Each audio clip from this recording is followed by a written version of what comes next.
एकदम आसान तरीके से बनाए कच्चा कटहल का सब्जी, बहुत स्वादिष्ट बनेगा। इसके सामने चिकन मटन का स्वाद भी कम लगेगा। एकदम झटपट बनाएंगे, वो भी कम तेल मसाला से। आप सभी से निवेदन है, वीडियो को स्किप किए बगैर पूरा देखें। पसंद आए तो लाइक कमेंट करें।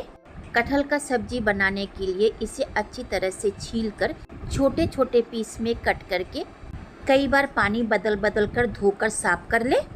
इसे काटने वक्त अवश्य हाथ में तेल लगाकर काटें।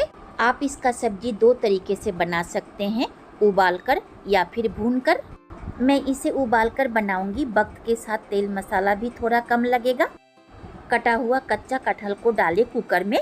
ऐसे आप इसे कढ़ाई में भी उबाल सकते हैं। डालेंगे हाफ टी स्पून नमक और 1 गिलास पानी। इसमें पानी डालने से पहले 1 पिंच बेकिंग सोडा अवश्य डालें, जो कटहल को जल्दी सीझने में मदद करेगा और इसका स्वाद भी बढ़ाएगा। मैं इसमें 1 पिंच बेकिंग सोडा डाली हूँ। इसे मीडियम फ्लेम में 2 व्हिसल तक पकाएंगे। सोडा डाले बगैर पकाते हैं तो 3 से 4 व्हिसल तक पकाएं। 2 व्हिसल पका लेने के बाद इसे उतार कर ठंडा होने के लिए रखें। जब तक इसका एयर खुद ब खुद ना निकल जाए तब तक कुकर को ना खोलें। उसी ओवन के ऊपर फ्राई पैन या कढ़ाई बैठाकर गरम कर ले। फ्राई पैन गरम होते ही डालेंगे 4 टीस्पून सरसों का तेल। ऐसे आप जो तेल इस्तेमाल करते हैं वो डालें। तेल गरम होते ही फ्लेम को करें लो मीडियम। डालें फोरन, तेजपत्ता, सूखी मिर्च और जीरा। आप इसमें साबुत गरम मसाला भी डाल सकते हैं। चटकने तक इसे पकाकर डालें 2 बड़े साइज का बारीक कटा हुआ प्याज और चीरा लगाया हुआ 5 मिर्ची।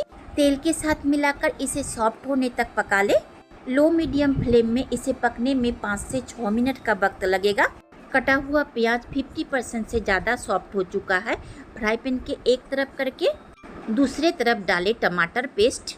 मैं 2 मीडियम साइज का टमाटर को पेस्ट करके डाली हूँ और 1/4 टीस्पून नमक डालकर टमाटर के साथ अच्छी तरह से मिला दे।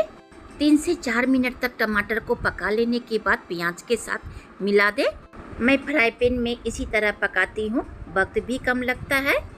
इसी तरह चलाते हुए तेल छोड़ने तक पका लेना है और 4 से 5 मिनट तक पका लिए हैं। देखिए टमाटर और प्याज से तेल अलग हो चुका है। डालें 2 टीस्पून अदरक लहसुन का पेस्ट। मिलाकर इसका भी कच्चा फ्लेवर जाने तक पका लेना है। ज़्यादा वक्त नहीं लगेगा, 1 से 2 मिनट तक लगेगा। चलाते हुए 2 मिनट तक पका लिए हैं, कच्चा फ्लेवर जा चुका है। डालेंगे मसाला। जो मसाला आप डेली इस्तेमाल करते हैं वो डालें। 1 टीस्पून जीरा पाउडर, 1 टीस्पून से ज़्यादा धनिया पाउडर, हाफ टीस्पून मिर्ची पाउडर, 1 टीस्पून हल्दी powder, 1/4 teaspoon black pepper powder. इस मसाले को भूनने के लिए डालें गुनगुना गर्म पानी। पानी के साथ सभी चीज़ों को अच्छी तरह से मिलाकर तब तक भून लेना है जब तक इस मसाले से तेल अलग न होने लगे। धीमी आंच पर मसाले को भूनते हैं तो स्वाद के साथ साथ स्मेल भी अच्छा आएगा। देखिए मसाले से तेल अलग होने लगा है। 7 से 8 मिनट तक भून लिए हैं। डालेंगे कलर के लिए 1 teaspoon Kashmiri red chilli powder. आप इसे मसाले के साथ ही डालें, उस वक्त मैं भूल गई थी। ये सिर्फ कलर के लिए डाली हूँ, आप चाहे तो स्किप भी कर सकते हैं। मिलाकर इसका भी कच्चा फ्लेवर जाने तक पका लेना है। चलाते हुए 2 मिनट तक पकाए हैं। डालेंगे बॉईल किया हुआ कटहल। कटहल को डालने से पहले अवश्य चेक कर लेंगे किस हद तक पका है। 50% से कुछ ज़्यादा ही पका है। कटहल में बेकिंग सोडा डालकर बॉईल करते हैं तो जल्दी सीजेगा और स्वाद इतना अच्छा मिलेगा कि आप उंगलियां चाटते रह जाइएगा। फ्लेम को मीडियम करके मसाले के साथ मिलाकर 2 से 3 मिनट तक और पका ले, ताकि बॉईल किया हुआ कटहल में मसाला और तेल का फ्लेवर जा सके। और आप इसी तरह भूनकर पकाते हैं तो वक्त के साथ पानी भी ज़्यादा लगेगा। इसीलिए मैं सजेस्ट करूँगी कटहल को उबाल कर ही पकाएं। स्वाद एकदम मटन जैसा आएगा। देखिए कटहल एकदम सूखा सूखा हो चुका है। ग्रेवी के लिए डालेंगे 1 गिलास पानी।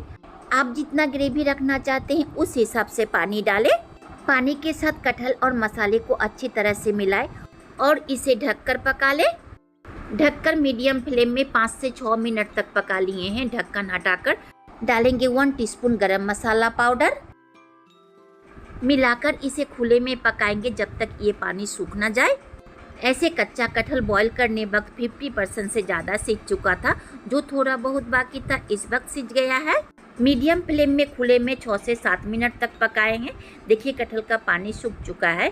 ओवन को ऑफ करके कुछ देर ठंडा होने के लिए रखेंगे। आप इस सब्जी में थोड़ा चीनी डाल सकते हैं, जो सब्जी को मीठा नहीं करेगा, स्वाद को बैलेंस करेगा। कच्चा कटहल में बेकिंग सोडा डालकर बॉईल करते हैं तो मसाला डालकर पका लेने के बाद इससे स्मेल बहुत ही अच्छा आएगा। आप उससे समझ सकते हैं आपका कटहल का सब्जी कितना स्वादिष्ट बना है। कटहल का सब्जी को परोस लिए हैं, इसका गार्निशिंग करेंगे बारीक कटा हुआ धनिया पत्ता से। आप इस स्वादिष्ट सब्जी को चावल, रोटी, पराठा, पूरी के साथ खा सकते हैं। मैं चावल के साथ परोसी हूँ। बहुत कम तेल मसाला से बना कटहल का ये सब्जी बहुत ही हेल्दी है।